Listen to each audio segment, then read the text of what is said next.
Now, there was a tribe that Southern Baptist missionaries shared about in Indonesia.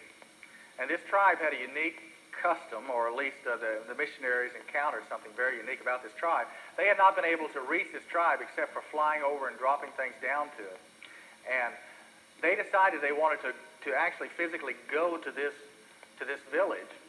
And so they began to make a trek across some terrain.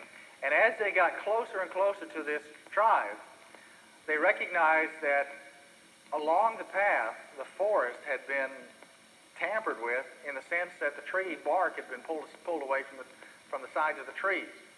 And the closer you got into the tribe, the more it was noticeable that trees and poles had been put along the side of the path, but they had been stripped open.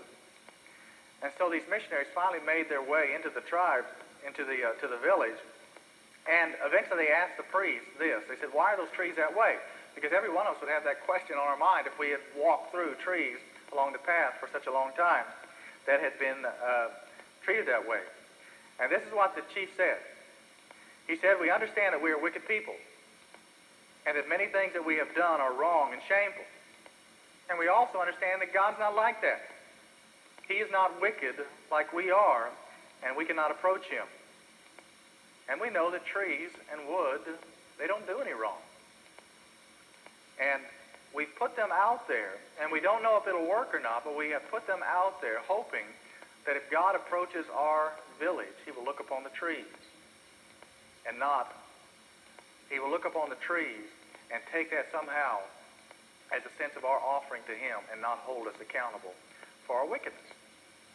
And how easy do you think it was to share with them, God did put a mediator, someone in between sinful man and himself, and that person has a name.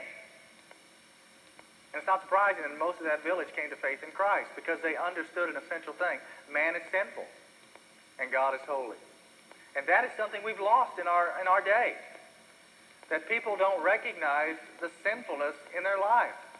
There's so much of an accommodation of it, or allowance of it, an acceptance of it, and we're looking around at ourselves and saying, "Well, I'm better than them," or I'm not as bad as that person, instead of looking at God and realizing how far away we are from holiness.